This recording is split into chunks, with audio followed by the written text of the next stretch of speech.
All right, I'm gonna go ahead and share my screen here. Give me a second.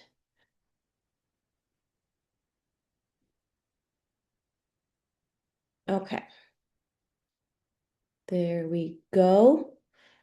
All right, it looks like we have a critical mass here, so we'll go ahead and get started. Thank you everyone so much for joining us today.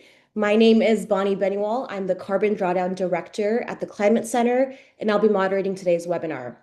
Today, we'll be talking about what we refer to as hybrid carbon dioxide removal strategies, which we define as processes that use technology to enhance natural carbon sequestration. More specifically, we'll be learning about biochar and mineralization. Another important strategy that also falls into this hybrid category is enhanced rock weathering, which was featured on our webinar last month. So I encourage folks to go back and watch that webinar to hear more about how the CDR company Teradot is deploying enhanced rock weathering down in Brazil. And we'll be dropping a link in the chat for to that webinar, so you can go and see that. But today we'll be hearing from our expert panelists on what these hybrid solutions, biochar and mineralization, are, how they work, how their impact is measured, and how they're being deployed today. Now, before we dive into the topic at hand, I want to take a moment to thank our webinar sponsors, Bay Area Air District, Peninsula Clean Energy, MCE, River City Bank, and Sunrun. Thank you so much for the support that enables us to make these webinars happen. I also want to take a moment to thank our promotional partners for helping us spread the word about our webinar series. Now, really briefly, some background on the Climate Center. We were founded in 2001 and have been working as a think tank, do tank to turn bold ideas into action for a climate-safe future for all. We work in collaboration with other NGOs, environmental justice organizations, labor unions, and businesses to deliver the equitable climate solutions that science demands. Now, our work is focused on four key pillars: phasing out fossil fuels, building resilient and affordable energy, funding climate solutions, and the topic at hand today, scaling carbon drawdown. So, why focus on carbon dioxide removal or CDR? Well, 7 years ago, the IPCC gave us a prescription for what we have to do to avoid climate catastrophe. We have to cut emissions in half by 2030 and draw down 100 to 1,000 gigatons of carbon dioxide. The IPCC considers carbon removal as a necessary strategy to meet our Paris Agreement goals. Additionally, California passed AB 1279 by Assemblymember Mert Suchi back in 2022, which set a state goal of reaching carbon neutrality by 2045, with at least 85% of that coming from direct emission reductions, and therefore up to 15% from carbon dioxide removal to meet that net zero goal. California has also set a goal for CDR in its 2022 scoping plan, and we have the opportunity now to shape what reaching that goal will look like and what it shouldn't look like. So we know that CDR is a part of California's strategy, and many CDR projects are being proposed and permitted in California. So communities must have a critical role in if and how these projects get developed. And lastly, CDR is critical not only because it draws down atmospheric carbon, but it also provides the necessary co-benefits for adaptation, such as biodiversity protection, food and water security, clean air, clean water, and more. Now, we know that CDR doesn't come without its risks, and if done irresponsibly, it can reinforce many of the problems we're trying to solve. So, our principles for responsible carbon removal are: firstly, acknowledging that removing legacy emissions from the atmosphere is essential to stabilize our climate. Second and third, going to combine these two. Reducing GHG emissions must be accelerated, and CDR is not a substitute for doing so. CDR is rather supplemental to direct emission reductions. Fourth, CDR projects need to be informed by and designed with the communities in which they are to be located. Fifth, CDR projects should not worsen environmental problems, including air and water quality. Lastly, nature-based carbon removal is a critical component of the CDR portfolio because these solutions are scalable, affordable, and provide many of the resiliency benefits we need to maintain a livable planet. So, if you want to learn more about these principles, various CDR strategies, the state of CDR in California, you're in luck because we just released a report on this topic last month.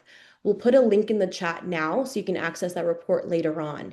And please do share this report with those that you think would benefit from reading it. I especially encourage folks who are less familiar with this topic to take a look at this report as it's designed to be a sort of CDR 101 resource. All right, now to the main event. We are honored to be joined today by this esteemed group of expert panelists. First, we'll hear from Annalise Downey, who will give us an overview of hybrid CDR approaches and carbon markets. Then we'll hear about biochar from Tom Stein and mineralization from Corey Myers. Then Peter Miner will talk about how we measured the impact of these strategies, and we'll have about 30 minutes at the end for audience Q&A. So I encourage you to please put your questions in the Q&A feature on Zoom, not the chat, and we'll try our best to get to as many as we can before we end today. All right, I'm going to stop sharing my screen and I will have Annalise please come on camera and start sharing her screen. And while she does so, I'll tell you a little bit about her. Annalise is the vice president of, oops, I need to stop my share, don't I? There we go. There you go, Annalise. Annalise is the vice president of client solutions at Silvera, where she translates Silvera's climate data and solutions into real-world decision making. She brings a decade of experience working at the intersection of climate technology and data and began her career in subsea remote sensing with a focus on coral reef monitoring and restoration. Very cool. All right, Annalise, over to you. Thanks so much, Bonnie, and thanks for having me, and also thanks so much for the really helpful and detailed report. So, I know my place in the market. I'm on here with experts that are on the ground and implementing these projects. So I thought for today I would talk a little bit about what Silvera does, and then also some of the higher level trends that we're seeing in the carbon market, which is one avenue or one mechanism to incentivize and to bring these carbon dioxide removal projects into fruition until so they're actually removing carbon. And as we'll see, and as you know, if you've read the report, there are many different kinds of carbon projects, but there are still unifying principles and ways that we can assess integrity and risk across projects.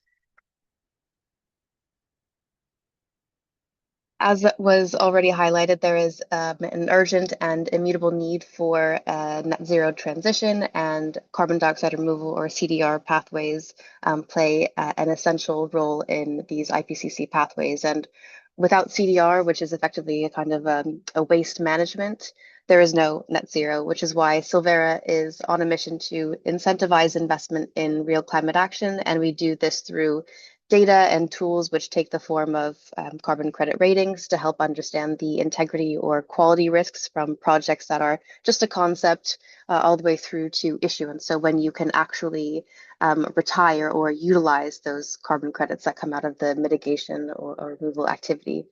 We have market intelligence to help understand supply, demand, and pricing trends, as well as forecasting different scenarios, both in the carbon market as well and voluntary carbon market and compliance carbon markets, whether that be looking at internationally transferred mitigation outcomes or through the UN's aviation carbon system called CORSIA.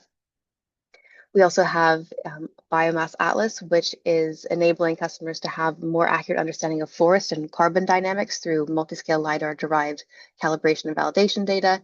And increasingly, we are providing data on carbon-differentiated commodities, so ammonia, hydrogen, steel, cement, and the like.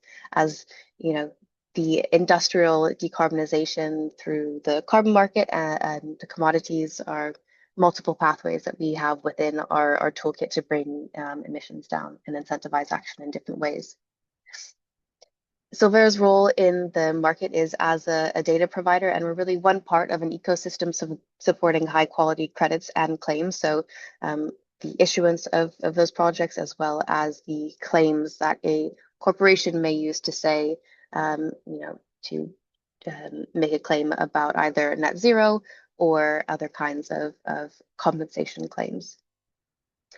Silvera works across the ecosystem with our customers being corporate buyers, whether that's a pharmaceutical company, a technology company, financial institutions, investors, so carbon asset managers that are looking to bring and finance these projects into the market, intermediaries, project developers, so the people on the ground implementing these projects and making sure that they achieve high quality outcomes for climate, carbon, and a community, as well as governments. So there are governments that are not only looking to regulate or provide safeguards and mechanisms for these markets, but there are also governments that are looking to be a supplier of carbon credits within the carbon market, as well as purchasing carbon credits. So, for example, the government of Switzerland is quite an active buyer of different CDR projects, including direct air capture. Looking into some of the more high-level trends in the carbon market, uh, retirements, which is when a corporate sort of uses a carbon credit to make a claim about their carbon impact. Retirements marginally declined over the course of from 2025, and new issuances also markedly declined to their lowest level since 2020. This has been in part of a decrease in the issuance of lower quality carbon credits from renewable energy projects coming to market, as well as stricter kind of regulations or methodological requirements on the volume of credits that are coming to market. Um, so there's a narrowing gap between issuances and retirement, which signals a potential for a squeeze in a future supply or constraints that may be coming in the future. And we are actually already seeing a significant supply constraint on high quality credits because there is a significant portion of the market that is looking for high quality projects. And though retirement volumes declined in total, the total market value increased to just over $1 billion because buyers are paying higher average prices than they have been historically. And looking at the spot market, which is proxied by carbon credits retired in 2025, there were more than 10,000 buyers sourcing credits from many different kinds of project types and paying an average of 6.1 $6 per credit, which when you then take that to look at the offtake market, so an offtake market is where someone is signing up to take delivery of those credits at some point into the future. Um, and this is really where CDR and hybrid CDR transactions are happening. So in 2025, offtake agreements totaled 12.3 billion, so more than 12x the value of carbon credits retired in the same year.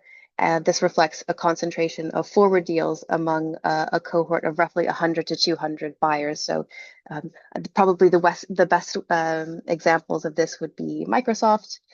There's also companies like Salesforce or JP Morgan, Frontier that are paying and looking for these high quality CDR projects, and they're paying more towards the end of $160 per credit. So quite a significant difference in the prices. And there is variation in offtakes and within CDR projects due to differences in cost structures between project types, but they also play an influential role within the same project type. So there are still different capital constraints or realities of implementing a biochar project in India versus Canada, the United States, wherever it may be. But CDR and hybrid CDR, they and long-term offtakes, they go hand in hand because durable carbon removal requires long planning horizons and high upfront investments generally. And the signals provided by buyers who are willing to sign up for a 10-year offtake, let's say, provide that demand certainty to help get these projects and these activities off the ground. Um, and these long-term offtake agreements reduce the revenue uncertainty and ultimately make these projects financeable and feasible. And so the CDR market is generally early stage with limited spot liquidity, but these longer term contracts are helping to create bankable demand and also are supporting bringing down the cost curves for these projects just by, giving the chance to projects to actually implement and learn some lessons.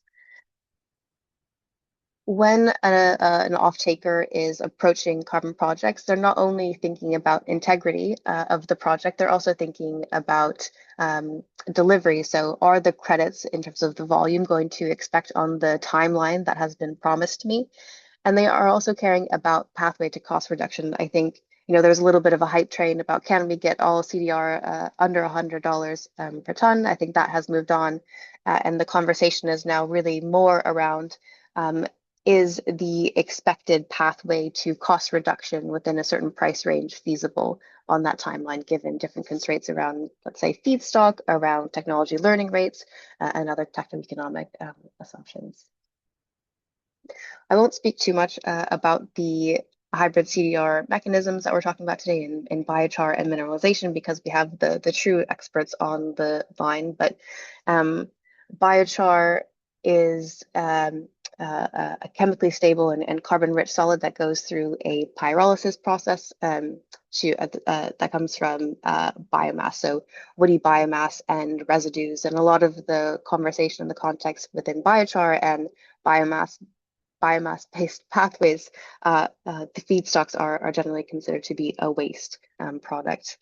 And there are many different applications of biochar. So sometimes biochar is stored or applied in soil, sometimes it is buried underground, and sometimes it's incorporated into materials into the built environment. And actually, one of the key delivery risks that we see within the context of biochar projects is, biochar producers have a lot of biochar and they don't necessarily know where to put it to be able to generate those credits and get to that final kind of storage and application point. A mineralization encompasses technologies that store carbon by converting it into stable minerals, such as carbonates, through an accelerated version of the Earth's natural weathering process. And the mineralization can occur underground, where carbon is injected to rock formations or at the surface.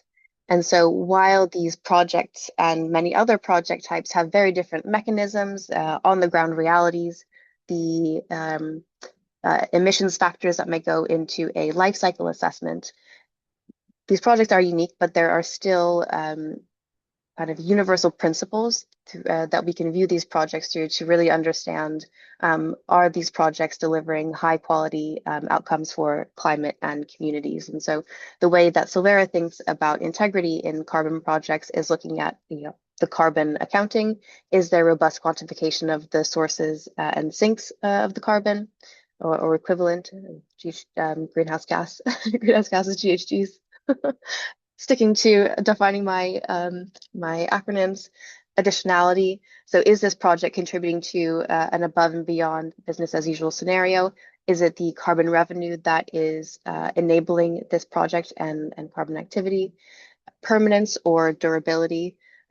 This is the expected storage duration of the mitigation activity or the removal activity, as well as the potential risk of reversal, so potential loss in the carbon. We also look at the co-benefits of a project. We think about co-benefits both in terms of community impacts and biodiversity impacts. These can be positive as they should be, but there are some cases where some projects are not implementing the sort of minimum safeguards. And so making sure that these are surfaced in the assessments and the ratings of these projects. And that is where I will leave you and hand it off to the experts for biochar and mineralization. Awesome. Thank you so much, Annalise, for that overview of carbon markets and the status of CDR in those markets. We know that it's a critical component to actually get these projects deployed at scale. So appreciate that. Next up, I invite Tom Stein to come on camera and start his screen share. While he does so, I'll tell you a little bit about Tom. Tom is the California Regional Director at American Farmland Trust, where he develops and leads AFT's programs throughout the state.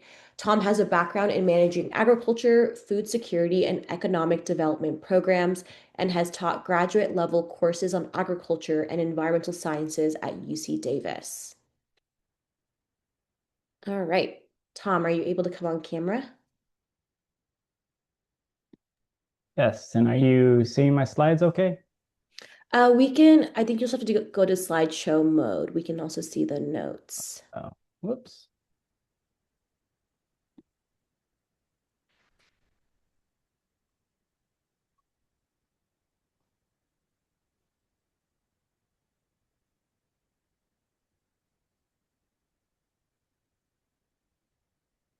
Okay, and while Tom does that, we dropped the links in the chat for all of the speakers as well as our CDR report. So there's lots of good resources there. And thank you folks for putting your questions in the Q&A feature.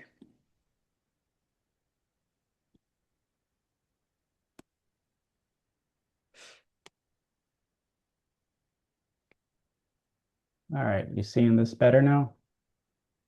Let's see. There we go. That's Okay. perfect. Thanks, Tom.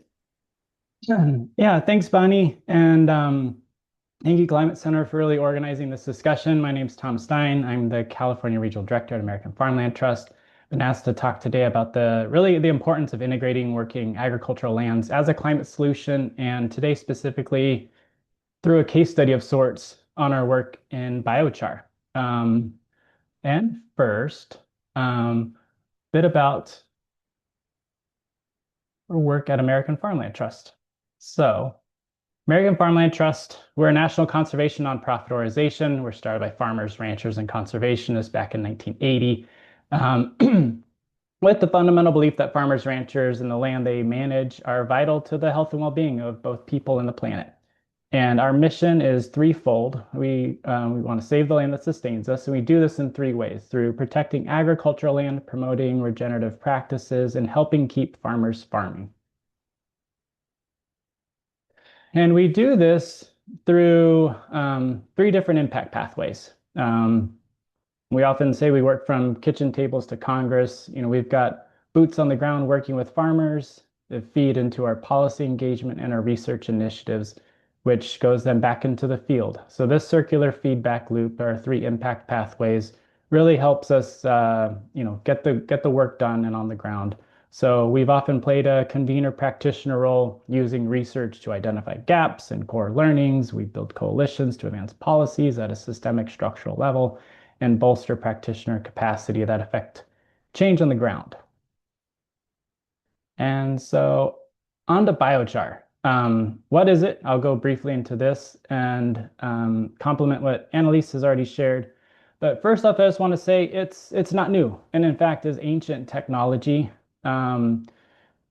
Indigenous communities around the world, most notoriously in the Amazon, use biochar to improve soil fertility and crop yields, creating these rich agricultural land most notably known as the Terra Preta soils in the Amazon. This is notable because, as you can see in this picture on the right, typical forest soils are oxasols. It's this class of soil, has low organic matter, doesn't really hang on to nutrients, typically pretty low in fertility. And what they really did enabled continuous stable production. This kind of puzzled scientists when they were first out there finding out about this and weren't really connected to what was going on. And this really adding biochar, adding bones, manures really enabled this continuous production in a otherwise unproductive system, soil. So real quick, what is biochar? Annalise described it quickly, as a solid material obtained from biomass, the feedstock, after a thermochemical conversion in a oxygen-limited environment. This is called pyrolysis. And you can basically think of it like smoldering a fire by limiting oxygen, which prevents combustion, leaving the carbon intact. So you make a fire, it needs oxygen, it needs heat, it burns, and you smolder it by limiting oxygen, the carbon stays intact and the fire mostly goes out. You can make it out of lots of stuff. Up in the top left, this is actually a picture of me in my earlier forays. This is about 15 years ago, working with researchers at Kasetsart University in Thailand. And on this table is a whole smorgasbord of different feedstocks, different materials that were used to make biochar, stuff like coconuts and corn cobs, bamboo, various tree branches, all sorts of stuff. And it's important to note that not all biochar really is created equal. But based on what you use to make it out of and your production practices, how hot will affect how the char comes out. And today, modern technology, we have sophisticated pyrolysis equipment with tight production controls that really enable us to do this at a consistent, commercially available scale. Now, the biochar opportunity. So why now and what's AFG's stick in this? So south of us, across the San Joaquin Valley, you will often, it's not uncommon to see on this top left, that is um, orchards coming out of the ground, largely due to water scarcity.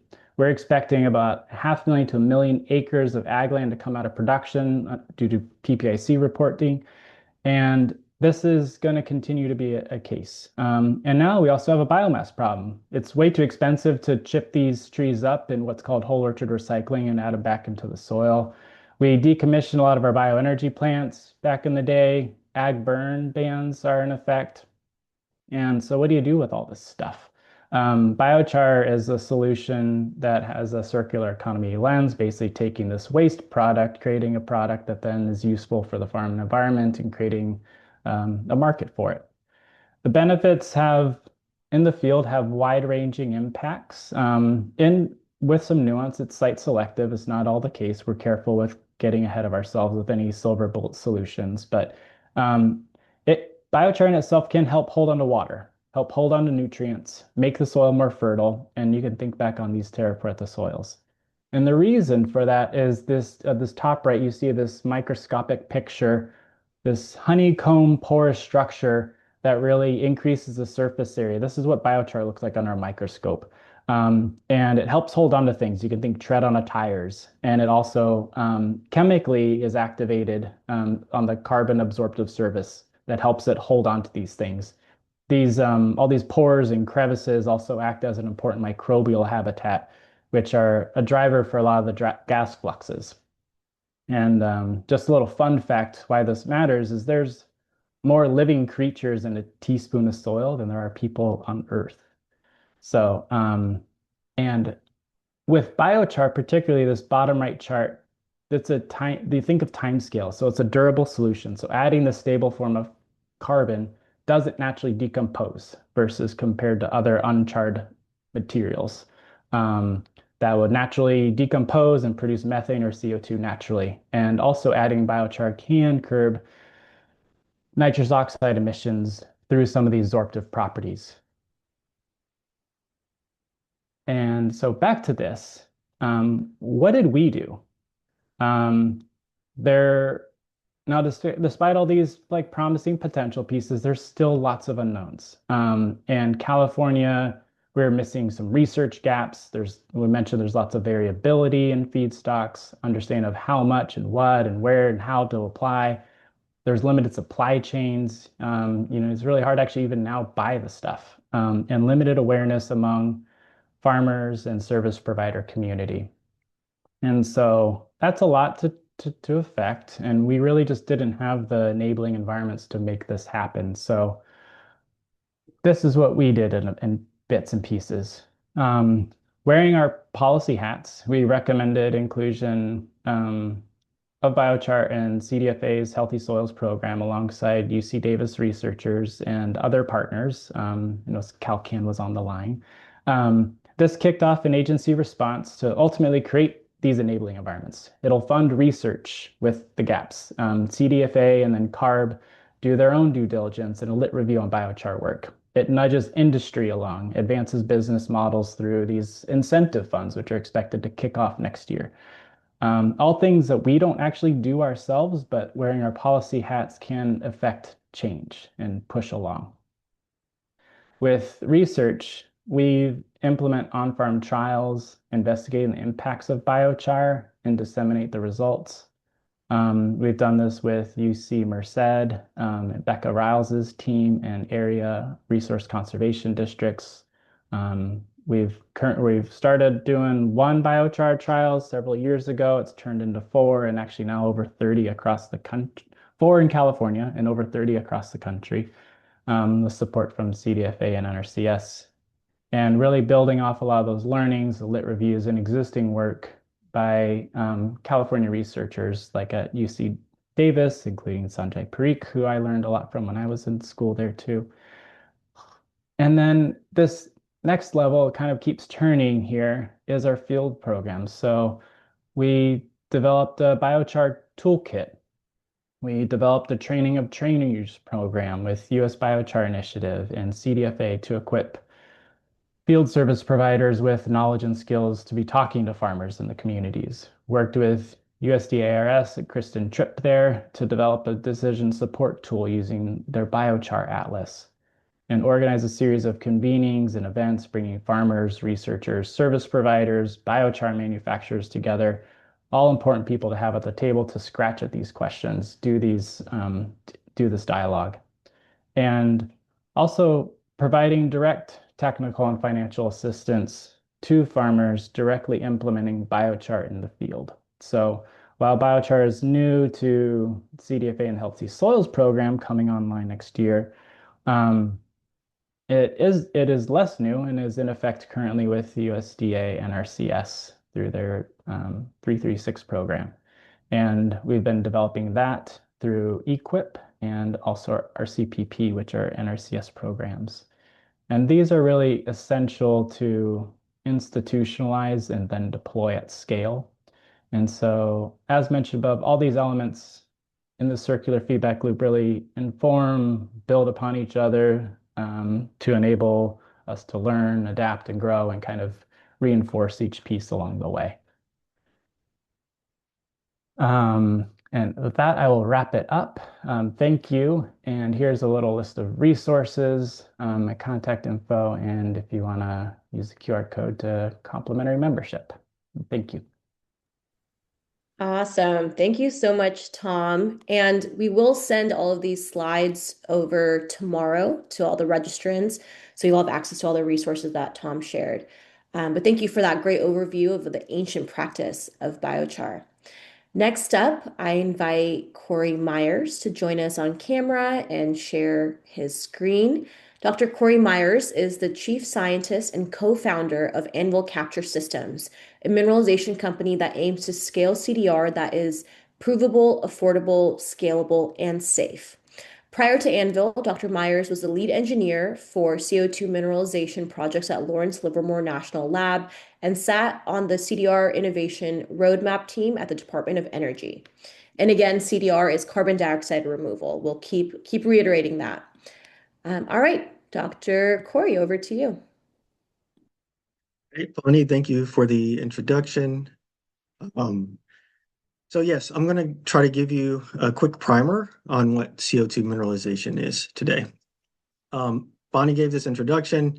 I just want to, add that I've done a lot of work also on developing monitoring and reporting and verification standards. So proving that you've actually removed CO2 and spoken to the California state legislature and on international trips for Department of Energy.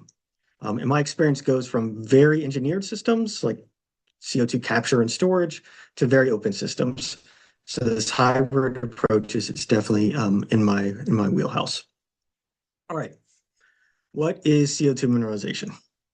Basically, you take CO2, it's a gas.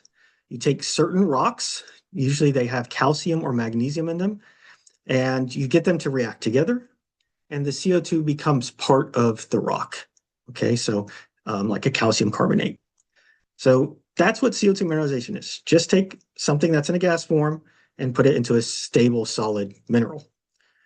The next question you should ask is it really stable? Because for climate change mitigation, we need things to be stable for thousands of years. So is CO2 as a rock actually stable?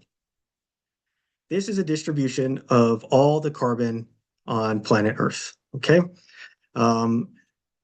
This transfer of carbon from fossil fuels and from soil and vegetation, but mostly from fossil fuels to the air, has caused all of our climate change issues. you can see if there was any kind of instability of carbon in the rocks, we would have a much bigger problem. So it's very stable. You can find it all over the place. So the white cliffs of Dover, those are calcium carbonate. Your marble countertops are very likely calcium and magnesium carbonate. And climber or gymnast chalk, that's a magnesium carbonate. So yes, this is stable and it's all over the place. You might be wondering why this happens. Why does CO2 become a rock? It's just more stable that way. The same reason that a house of cards will fall over and it won't like reform into a house of cards is the reason why putting CO2 in the form of a rock just happens. Okay, we have terms in science about this, the Gibbs free energy and this, that, and the other. You don't need to know that.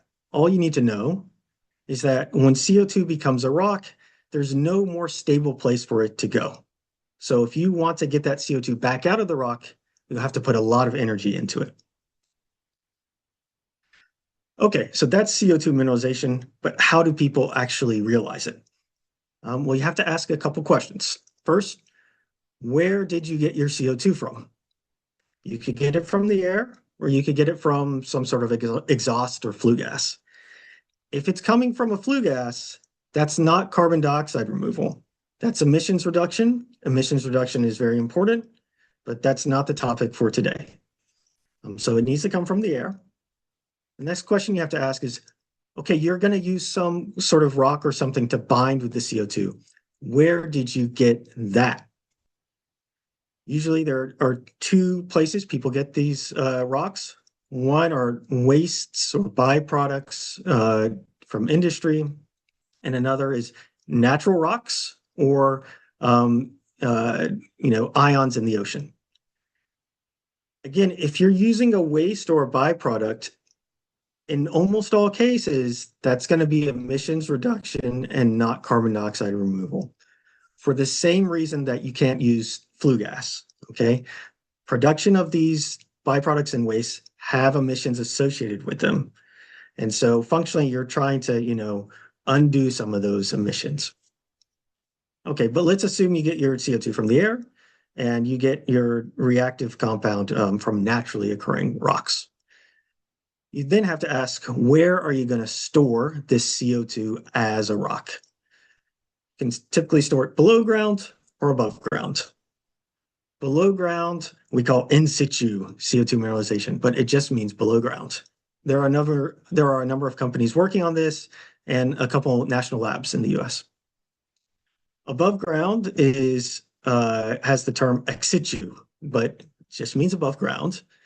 Anvil, so my company does that, and Lawrence Livermore National Laboratory in California does a lot of work on developing this type of CO2 mineralization. A question that comes up a lot, so I want to address right now is, oh, is this like enhanced rock weathering? And no, it's kind of the exact opposite. So just so we all understand, enhanced rock weathering is you take rocks and you spread them into the environment, you disperse them. And through the action of rain and biological activity and other things, ions, the calcium and magnesium we talked about earlier, dissolve out of the rock and go into the water, into the pore water, into the rivers, into the oceans. And that water can also then take up some CO2. So CO2 can dissolve into that water. Contrast that with CO2 mineralization, where the CO2 becomes part of a rock, right? So very different things. There are two other points I want to distinguish here. When you do these type of activities like enhanced rock weathering, where you spread materials into the environment, that necessarily means that your CO2 removal is happening spread out in the environment. And it has all the complexity that Tom was just bringing up about biological activities and feedbacks and whatnot. So it's really, really difficult to actually measure that. Here again, when you do CO2 mineralization, you turn the CO2 into a rock, you can hold it in your hand, directly measure how much carbon is in there. And then the last thing is, if you do this in a controlled setting, then you don't have to deal with these potential environmental feedbacks. Okay, So how does Anvil do CO2 mineralization? First thing we do is we find those rocks that react really well with carbon dioxide. We mine them. That means we dig them up and we crush them and make them small. And then we essentially pull air over them. And the CO2 in the air reacts with the rocks and becomes part of the rocks. Then we put the rocks back in the hole that we dug them out of. Okay. Importantly, we don't use any chemicals in this process. We don't use high temperatures or high pressures. We don't concentrate CO2. We don't use biomass. It's just the rocks, the air, and a little bit of water. So this is very much in that hybrid theme, right? It's a natural reaction. We're helping it to go along faster. One thing you should ask anyone who's claiming to remove carbon dioxide is, are you removing carbon dioxide on net? And what that means is, okay, you're doing some activity to remove CO2 from the air. That means that you're using energy. Maybe you're using fuel. Maybe there's materials involved. Maybe there's land involved. All of these things have carbon dioxide and other greenhouse gas emissions associated with them. So you have to add up all those things to make sure that they are less than the amount of CO2 that you take out of the air. Anvil's process right now works at about a 90% efficiency. Okay, so when we remove 100 tons of CO2, we release 10 tons in the process of removing that 100.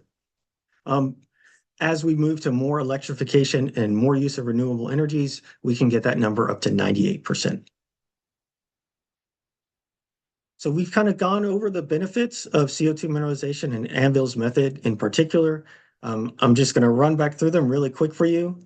So very efficient process, very, very certain, and that's important, that the certainty of your removal is as high as the certainty of the emissions you're trying to offset or undo. It's directly auditable. It's permanent over geologic timescales. Okay. It's a much lower energy than other kind of engineered processes. And it's a good neighbor style process. There's no truck traffic through communities. There's no pipelines. There's no potential effects on the downstream watershed. And then importantly, of course, is the cost. And right now the cost is about the same as solid waste treatment. I thought it might be useful to spread the kind of good, not so great, and for these different variables across the different types of CDR. On the left, we have the very natural open systems. On the right, we have the very engineered systems. And in the middle, we have these different kind of hybrid systems. And so what Anvil is trying to do is balance between the high certainty and high permanence of the engineered systems with the lower cost of the natural systems. So what's in it for California? What's California's potential? This is a closed mine site in California that Lawrence Livermore National Laboratory has been working at. And the rocks at this site naturally react with CO2 in the air and form these stable carbonates. So these little white circles that you can see growing on these rocks, that's magnesium carbonate. That deposit, called the New Idrita deposit, is one of many deposits shown here on the left and in the red. This single deposit, though, has a potential to remove tens to potentially hundreds of billions of tons of CO2. We don't know if that's true for all these deposits in California, but certainly this one has that type of reactive material. And that scale of removal is meaningful beyond California, beyond the US. It's meaningful for the whole planet. So Anvil is working with Lawrence Livermore National Laboratory to try to develop this process further. I'll just stop there. Here's my email address on the screen. We'd be happy to hear from you. Thank you. Thank you, Corey. That was a really informative presentation. I know that carbon removal strategies are often talked about in very abstract ways, so I really appreciated the visuals that you shared to help make this process more concrete and the incredible potential that California has to remove atmospheric carbon just from mineralization. So next, we will hear from Peter Miner about how we can actually measure how much these strategies are removing atmospheric carbon and why this transparency is so important. So Peter, I see that you're on camera and I invite you to share your screen, and the floor is all yours. Okay, I just shared. Everyone can see it, hopefully. Yes, we Cool. can see it. So yes, great. All right, let's talk about MRV. You've just heard a lot about the science and the market behind some of these CDR pathways like biochar and mineralization. Let's talk about how we know what the actual atmospheric impacts are. How do we know that these things are actually working as intended? That is the practice that we call MRV, which stands for monitoring, reporting, and verification. That's generally the practice of how do we gather the data and build the models and understand what is happening when we actually now deploy rocks like Corey talked about, or biochar like was talked about previously. So conceptually, MRV is the measure of how much atmospheric impact a climate activity actually has. But I put this little, it's actually a couple different things at the bottom because it's important to understand that in reality, it's actually a lot more than that. It's an important tool in the process for how we effectively establish this market for something that is actually quite difficult to track. One of the biggest challenges we have in CDR is that the material that we're moving, carbon dioxide, is invisible, it's inert, it's highly diffuse in the atmosphere. And so it's really hard to understand if the outcome that is being claimed, the work that is being promised, is actually happening in practice. And so in many ways, what that means is the MRV component, even though we're doing a lot of work to actually remove carbon dioxide, the product itself, the thing that is being delivered is MRV. It's the data that builds confidence that the solution has worked as intended. So if you're a buyer in the voluntary market like Microsoft, or even if you're a government trying to assess whether a project is actually meeting the requirements of a compliance or regulatory market, MRV is the thing that really gets delivered. I think the other thing, just to talk about from like a market perspective, uh, MRV becomes really prominent in contracts. So contracts are the thing that you use to actually procure carbon removal. If most contracts I've seen, MRV tends to be something on the order of 30 to 50% of that contract. It just really is a critical tool for establishing whether a buyer is getting what they're actually paying for. So, okay, that's the theory behind it. What is it really? Let's dig into that together. This is already a pretty actually high level graph or diagram of what the MRV process looks like. I'm going to only very briefly go over this, and then I have an easier one for you all to take a look at. But it's a multi-party, multi-step process where one, you start by building standards, or some people might call them methodologies or protocols. But effectively, it's the model of the system. It's a model for how we actually determine what the actual atmospheric impacts are going to be. That model is usually informed by both data that is directly from the project, so sensors or measurements that you're taking, long-term monitoring, and data from the outside. So if you're using materials, you're using different feedstocks, if there are things that you're procuring to use, like energy or other types of materials, you need to understand information from that as well. So that could be the emissions intensity, it could be where it came from. There's a lot of data that comes in. That is then fed into these models that I described to calculate what the net impact is. And then lastly, it goes through a process that we call verification. So you bring in a third-party auditor whose job it is to be the impartial, judge of whether a project actually complied with the methodology, if it followed the standards properly, and if the data was all captured as it should. If done well, if everything checks out, that's the point where now credits can be issued and then delivered to buyers who can then use that to neutralize their emissions. But that's a bit complicated. Here's a simpler version in terms of MRV. Really, when we think about how we measure projects, we really focus on these 5 things. So the first is accounting. So it's assessing what the life cycle emissions are. So like what are the emissions that come in from all your inputs, and how does that impact your outputs? And so it's just thinking about like, how do we now calculate what the net atmospheric impact is?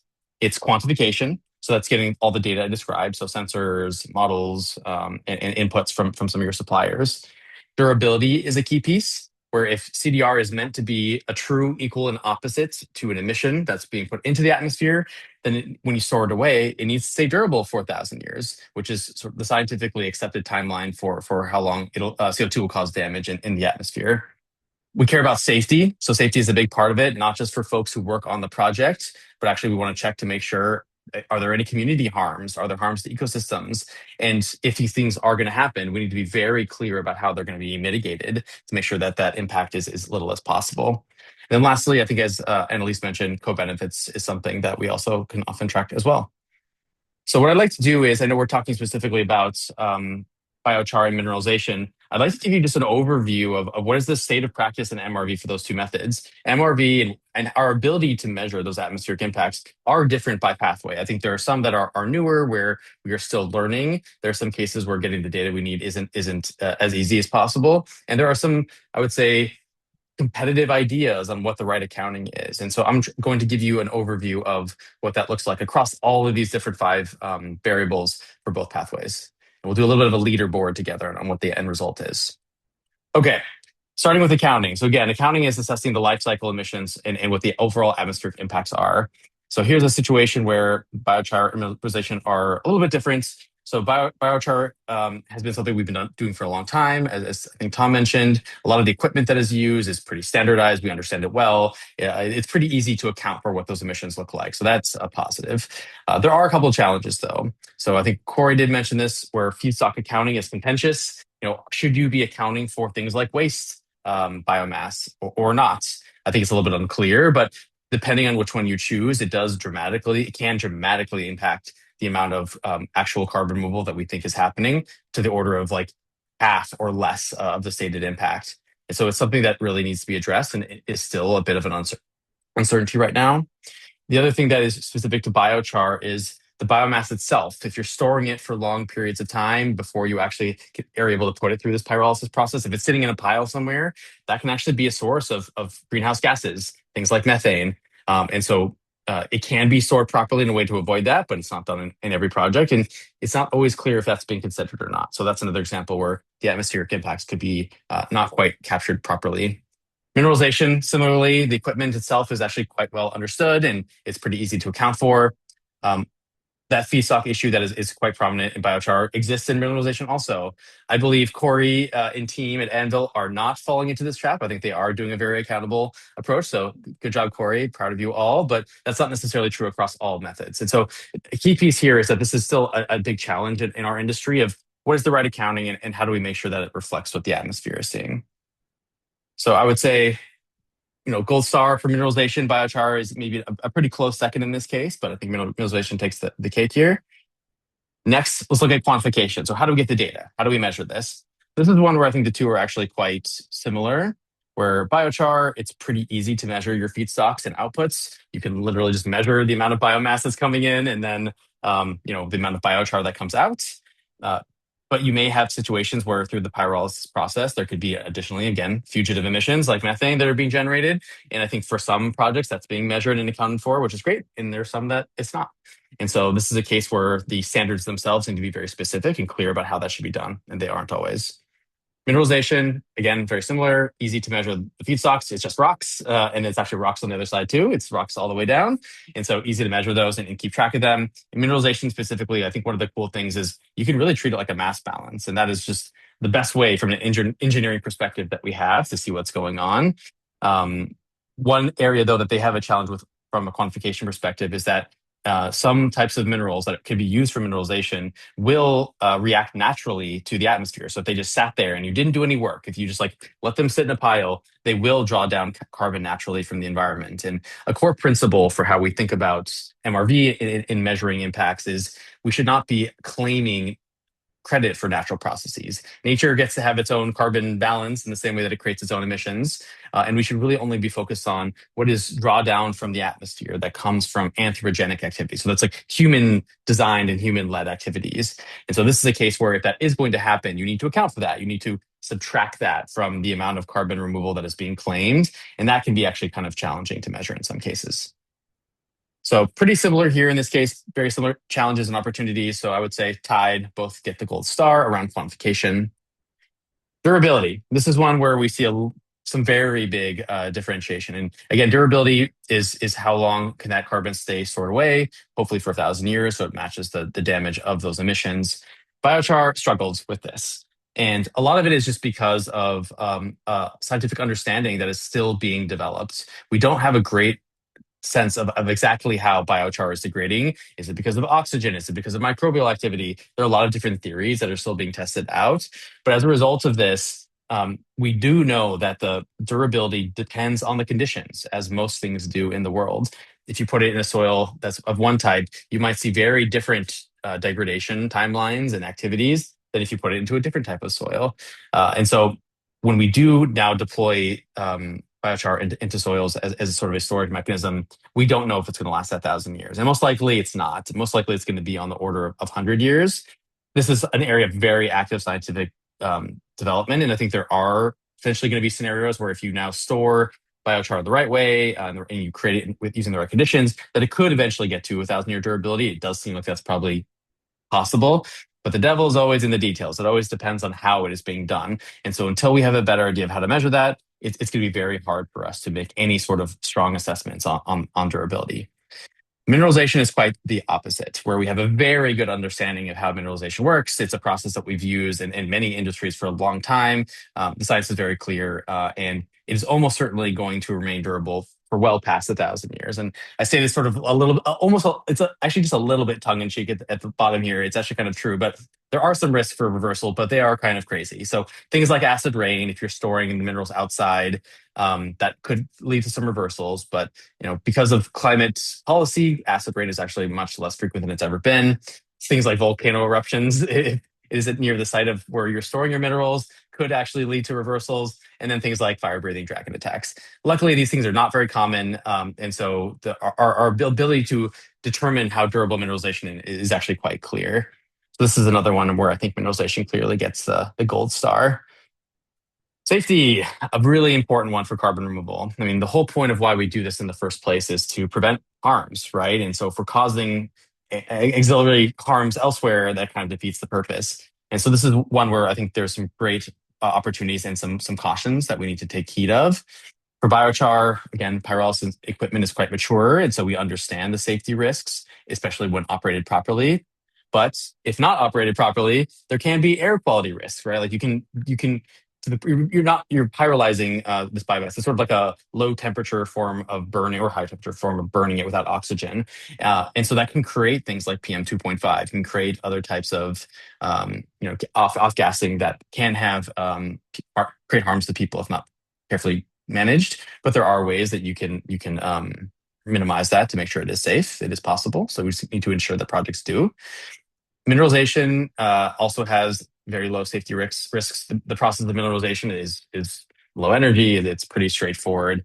But mining, right? Like in some cases, like you do need to extract minerals in order to utilize them in carbon removal. And so that can have safety issues and air quality issues if not conducted properly. So another example where I think regulation and policy are going to be important tools to make sure this is done well. Giving them a tie for this one, there are opportunities and safety concerns for both. And then let's wrap things up with co-benefits. So co-benefits are is value that's being generated for communities besides the carbon removal, besides the drawdown of CO2 from the atmosphere. And luckily there's lots for both. I think biochar takes a little bit of a lead here where it's an opportunity to replace things like pile burning. So if you are trying to do forest management, if you have any sort of waste from that, any sort of leftover materials, it's usually just put into a pile and literally burned. That can create a lot of air quality issues for communities. It's a big issue in the northern part of California. Also, something we think a lot about California is wildfire risk. So if you're removing that material, turning it into something more stable like biochar, then that can make it harder for wildfires to propagate and become so bad. Well, we are a desert state. We're always going to have wildfires, but there's a way that we can make it less damaging. Another thing about biochar is since you are storing it in soils, you are taking this biomass material and then returning a lot of the nutrients back into the soil. So whether that's in working lands like farmlands or even just in natural environments, it's a way to make sure that you can keep nature circular and not take anything away from that environment. And then I think Tom mentioned this really well. It promotes things like water retention in soils, can improve crop yields, a lot of benefits that come to when you use biochar in agricultural environments. Mineralization is also as a couple. So the outputs of the process are usually these carbonates, these like sort of rock material. You can use them oftentimes. You can put them in building materials or create products with them so they can be part of a local industry or help, build out the infrastructure that's necessary there. So it's something that can now be additive to that community. I think in some types of mineralization, you can also consume residues from industrial situations or mining. These are literally like oftentimes like piles of mining or industrial junk that no one wants. They just sit there, oftentimes for decades, if not, there's some that are hundreds of years old. You can actually just take those away and utilize them. And so these are oftentimes materials that have just been abandoned, and a community is being burdened by them. So this gives them purpose. It gives them a use case. It allows them to, we can use them to do good climate benefit and also take the burden away from communities. Both big opportunities here, lots of great value. I would say there are more co-benefits for biochar in this case, so they get the gold star. And so what we see here is this is true of, I think, of all carbon removal. It's really a series of trade-offs. This is still a new industry where we're making immense amounts of progress. I mean, it's been amazing to see how much progress has been made over the last 5 years, but there are still situations where we still need to learn more. There are situations where we need to lock down practices to make sure that they are safe. And so there are no perfect solutions. Really, I would say the only perfect approach is how do we make sure that we apply all of these solutions in a place like California? So that since there's such a big opportunity here. And so I know we have a bunch of policy folks in the audience, so I would leave you all with this. I think if the idea is we want to do carbon removal right, the best way to make sure that happens is to set the example, oftentimes through policy. And so the opportunities that I would suggest for people to think about is one, making sure this gets done right needs to be built into methodologies. And so I think having governments be involved in the development of independent and consistent methodologies to make sure that we're measuring them all equivalently and fairly is really important, and making sure that projects are actually meeting the atmospheric impacts they're promising. I think California also has a bunch of amazing and very technical agencies that at its disposal. And so working with them to make sure that these safety metrics and practices and data procedures are all being done the right way. And I think lastly, there are a lot of ways for California to get more directly involved. If it wants to set the tone and set the best practices for the rest of the world, it can just put its money where its mouth is. And so do things like procurement and integration of CDR into California's cap and invest programs, both of which I know are already happening, but just want to reiterate that that's important. I think there's opportunities to incorporate CDR activities on state lands to make it easier to get these approved and permitted and actually work. And the last thing is California has a long history of being a climate leader, not just for itself, but in building policy that is then replicated everywhere else in the world. I think it can do that here, especially around building the right kind of standards and the right type of policy. That is it for me. Awesome. Thank you so much, Peter. That was a really great, really informative presentation. I really appreciate you walking us through step by step the different components of MRV, co-benefits, safety. And I really can't underscore how important MRV is in the carbon dioxide removal world. To reach our climate goals, we must be able to understand and measure the impact of the actions that we're taking to reach carbon neutrality and net negative. So now I'd like to move on to the Q&A portion of this webinar. So I invite all of the panelists to come back on camera.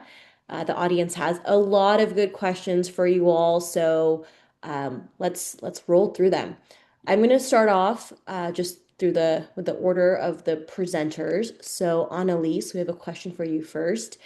How much do you expect these hybrid solutions to grow in existing carbon markets compared to direct air capture or nature-based solutions?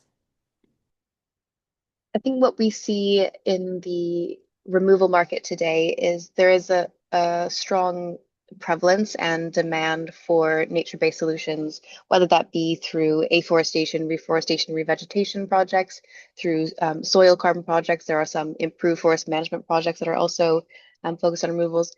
Within the ARR, afforestation, reforestation, revegetation, we see a lot of long-term offtakes, and part of the reason why corporates have these as part of their portfolio is because they're available today.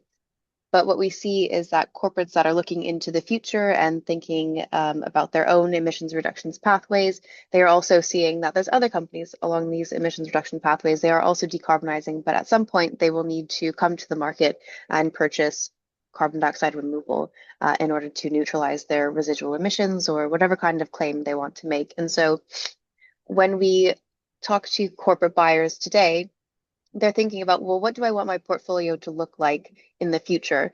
And it's not just about the kinds of project types, but it's also about other risk characteristics like the delivery risk, the pathway to cost reduction. And so hybrid CDR solutions like biochar.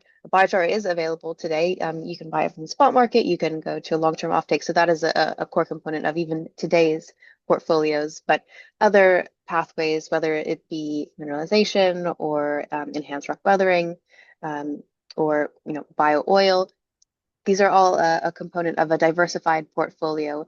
And companies are also looking for projects that resonate with activities that align with their own kind of emissions profiles well, or the areas in which they are already operating. And so if they have strong co-benefits, if there are clean water co-benefits as well, these are other kinds of characteristics that would incentivize and lead a corporate buyer to look at these hybrid pathways as well. So available today, um, uh, versus longer lead times that are reliant on a lot of other factors that are very expensive compared to a BECCS project or a bioenergy, a carbon capture and storage project, or a direct air capture project. So co-benefits, pathway to cost reduction, alignment with the kind of signals that they're trying to send through their carbon portfolio are all going to drive the prevalence of hybrid CDR within these corporate portfolios. Yeah, thank you. Yeah, as Peter mentioned, all CDR pathways, there's a series of trade-offs. So it's important that there is a portfolio approach, whether it's in the voluntary carbon market or compliance carbon market. All right, Tom, over to you. We got a series of logistical questions when it comes to biochar from the audience. So I'm going to combine a couple of them. So, what does biochar look like when it's applied to the soil? How is it applied? And does biochar need to be reintroduced to the soil regularly, or is one application enough? Yeah, really good question. So it, like I showed on the picture before, it comes in different materials, but I've actually got, I don't know, it's like little granular bits of, looks like charcoal basically, but it is often spread onto the soil either in bands, like little rows, or broadcast at the surface, and then shanked or knifed in. So a tractor will bring it in to really incorporate. You want it below the surface and the root zone. Some work prior to new plantings, I actually see like some deeper inverter injectors where it actually like has a big V that'll like you can bucket load a bunch of biochar in a deeper um, subsurface application. And it's also best practices included with compost. So oftentimes you'll mix it, let it sit for several weeks. This helps inoculate the biochar with those microbial communities. So I'm say like charge the char before then applying it into the field. Um, and there's actually some newer products that are still like kind of to be tested, but ultimately a liquid product that you could then fertigate. So like add it into your irrigation system and it could go through the irrigation line. So those are like kind of the material logistical questions. Um, and sorry, I missed the maybe second part, Bonnie. The second part was, does it need to be applied multiple times, or is one Oh, application enough? typically, it really, this is gonna, the site, it's going to depend on your site. So I think the other thing we want to take away is biochar is not universally better for all land in all places. You need to know what your site is, what your resource concerns, and what's your goals. It's often best in the most biggest bang for the buck in lower quality soils where there's lower organic matter, lower nutrient water holding capacity, some structural issues, poor aggregation, infiltration issues. And so that'll help the most there. And typically, it's because of its stability, it's better to apply it just once and you can let it go. Is typically how we do it. It's more also logistically, pragmatically economical that way, as opposed to other, compost or fertilizer applications that are require more time or more subsequent due to the lifespan. Mhm. Fantastic. Thank you. Very helpful. All right, Corey, we have a kind of a broad question for you, but I think it's a really important one. So I'm going to lob it your way. Can you speak to any social, ecological, and economic co-benefits and downsides of mineralization? Yeah, Peter actually answered a lot of this already. So what we talked about or what I talked about today was mineralization for carbon dioxide removal specifically. But the process will also work for industrial wastes, and mining waste. And so there's a big potential benefit there to apply that process to kind of remediate industrial waste. So a lot of times this mineralization process not only will lock up CO2, it'll also put some dangerous, things that might be co-mixed in some of these wastes, like nickel or chromium, into a more stable form. So that's a big co-benefit that could come from a non-CDR version of mineralization. For mineralization as for carbon dioxide removal, I mean, the big co-benefit is that it's a lot of jobs. And so if you're looking, especially in areas where you've had a lot of mining communities that are going away, think, for example, Appalachia with the coal mining, there's a potential transfer of people from creating CO2 emissions to removing CO2 emissions. But with any type of mining, there's an unavoidable impact on the environment. I mean, to get to the rocks, you have to get you have to get through the vegetation, you have to get through the soil, right? That's unavoidable. That's going to happen. Um, but if you look at the total impacts of mining writ large across the planet, most of the bigger impacts are really effects on the watershed. So a lot of mining operations use a lot of water and they'll use a lot of chemicals to get whatever they're getting out of the rocks, gold or copper, what have you. And so you have effects on the watershed, which affects a much bigger area than where the mine is. So usually the mine is actually quite a small area. The way Anvil has designed its process is to try to avoid that from the get-go. So we don't use any water, we don't use any chemicals, and so we won't have that effect on the watershed. But we do have to destroy some environment to get to those rocks.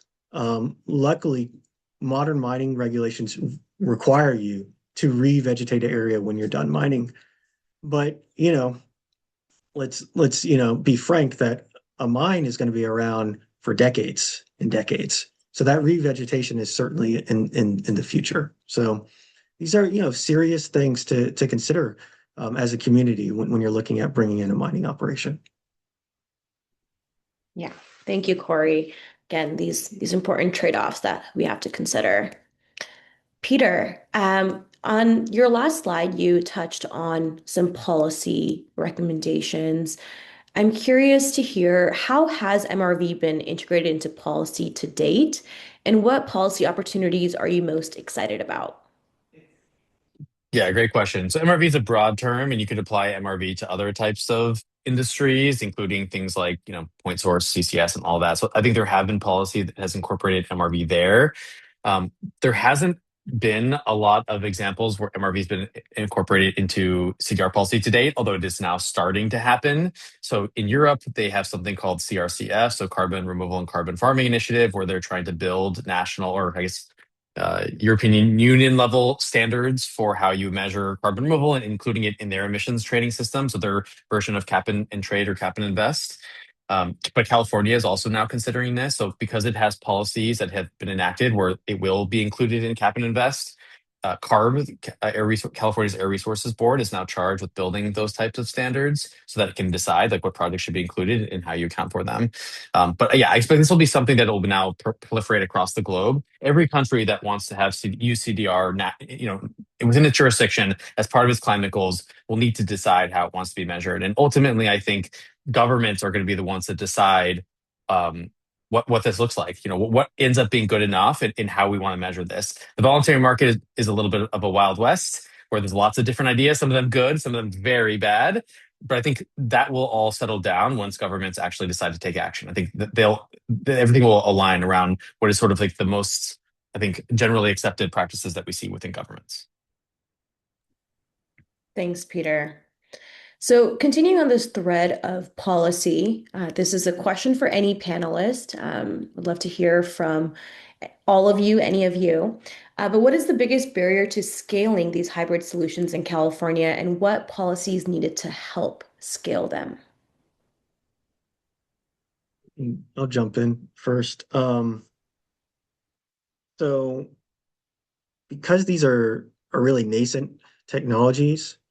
The idea of scale is actually kind of you're going a little bit too far forward, right? Because there's these intermediate scales which are, barely commercial, that they're really barely making money, and they're kind of proving out, does this technology work?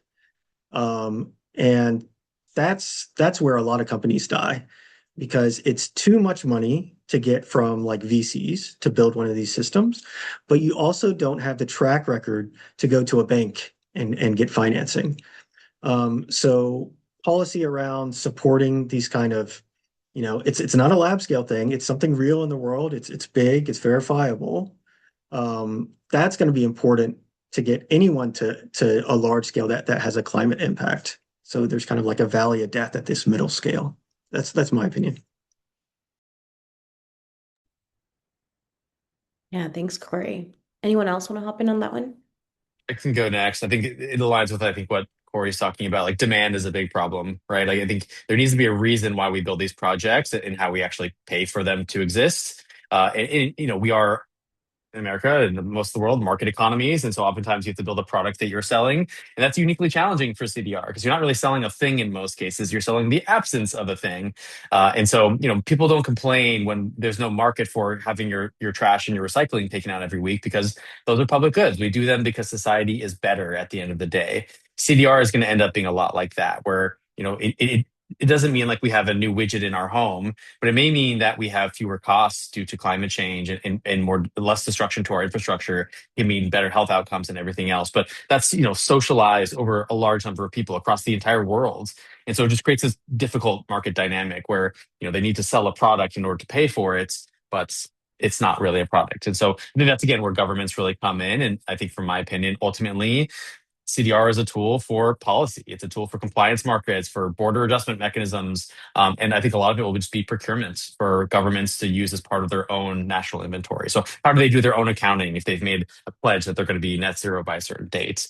And so that just doesn't exist today. And so we're forced to work in this voluntary market where we're looking at effectively like the generosity of a few companies who are putting in billions of dollars, but that is not sustainable. We do not get to where we need to go with that alone. Yeah, I really appreciate that. CDRs often talked about as a waste management strategy. No one wants to buy waste. No one wants to buy carbon emissions. So there's definitely the need for government intervention and regulations. All right. Well, the next question here. Tom and Corey, this one is for you too. How can we safely source biomass for biochar and minerals for mineralization? What safeguards are missing currently?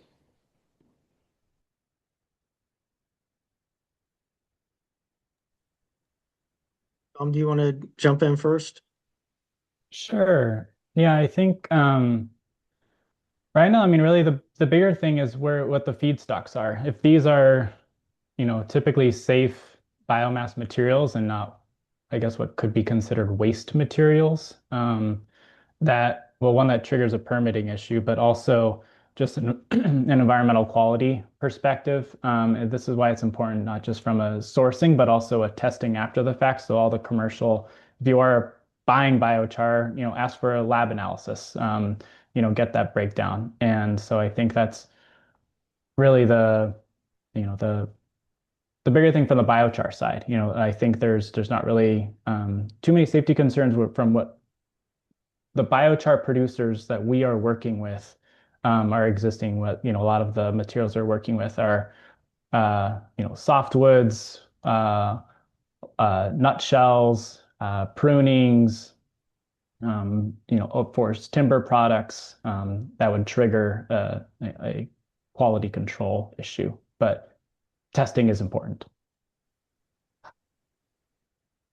I'll speak to sourcing rocks. The biggest, okay, so there's a dangers that I think people are typically thinking about, like, oh, is there nickel or chrome in this rock, right? And that's actually has standard procedures that you have to test the material. So there's not actually a gap there.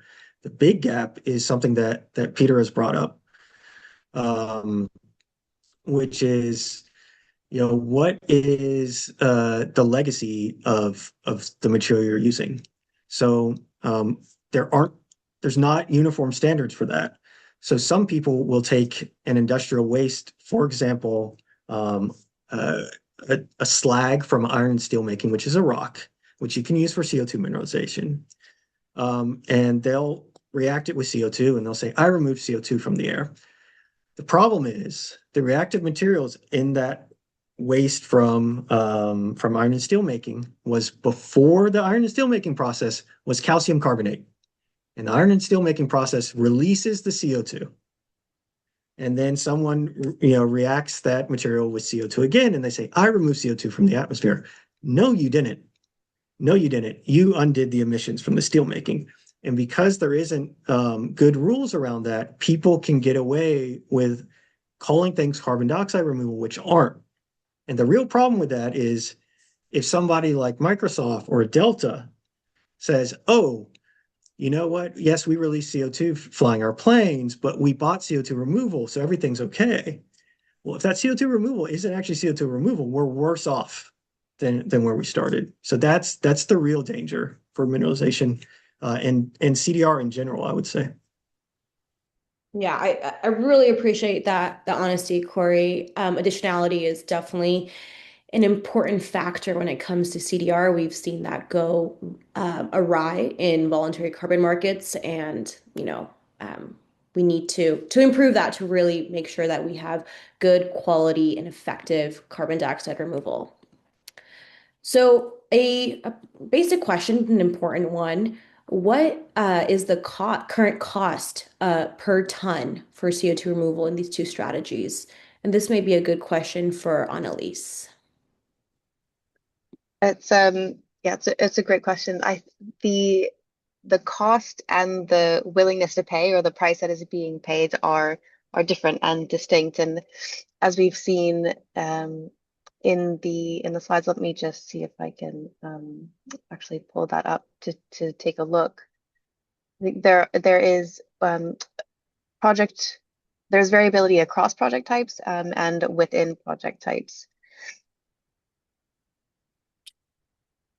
Just pulling up the slide that we have.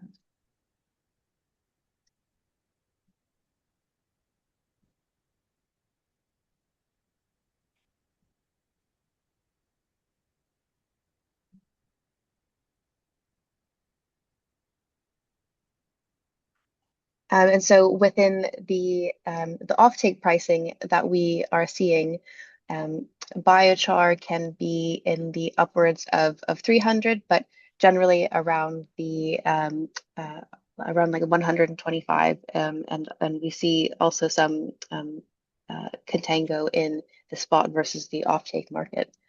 Within mineralization, there is a significant range, so beyond 800, but then also closer to 400. And I mean, there is not a lot of pricing transparency within the carbon dioxide removal market. We can see and kind of infer what the price per ton is based on offtake contract announcements, but you're actually not quite sure how that is spread across the duration of the contract. So what the actual price per ton is going to be, and definitely an area for um, to call attention to, because as you know, if I am a procurement manager and I have to go to my CFO to define a budget to be able to procure these carbon credits, I need a reference point. I need something to justify why I'm asking for this budget so that I can go and procure high quality carbon credits. So definitely a public utility as well to provide this kind of pricing information publicly. Yeah. Thanks, Annalise. And quick, just personal question on that. What does ARR stand for in that graph that you showed? That was the lowest cost strategy. Afforestation, reforestation, and revegetation. So these are, and there is significant variability within that category as well. So what we would consider a low quality project, which is, depending, a lot of these are like uh, rapid growth species or monoculture eucalyptus in Central and South America, those project types generally go for around 11 to 13 on the spot market. But then you see other high quality projects that maybe also introduce mangrove restoration, as well as more of a natural regeneration approach. They can be upwards of $80 a ton, depending on where the project types are. Mhm. Bonnie, can I add something real fast? Yeah.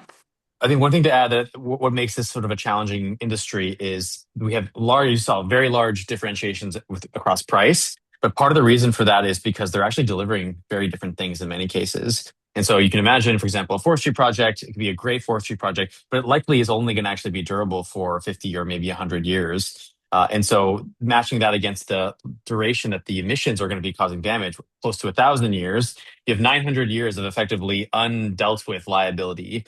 You can see this across all types of CDR, where a lot of the pricing differences are just because of accounting differences or different impacts on the atmosphere. And so it's one of the sort of challenging aspects of this field where if you're a buyer of this, whether it's corporate or government, you then have to decide where you're going to steer your resources. But these things are actually not equivalent to each other. And so that is, in my opinion, is a problem that needs to be solved before we can really scale this in a way and use price as like the best metric for where we should be steering resources.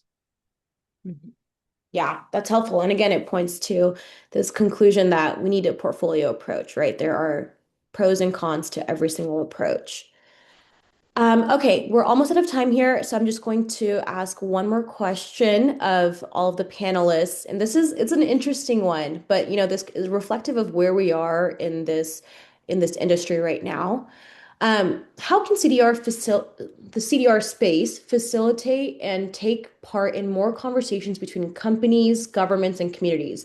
There's a lot of ideas out there that require their own regulations and have unique impacts on California communities. So how can all these various stakeholders find ways to speak with one another rather than speaking across and around each other? Who wants to take that super easy question on? Um, this won't be a very refined answer, but I can tell you how we did it at Lawrence Livermore, which seemed to work pretty well. So we were working at this closed mine, and there's a city nearby that used, 20 years ago, a lot of people in that city worked in that mine, but the city has kind of moved on. They're doing different industrial stuff.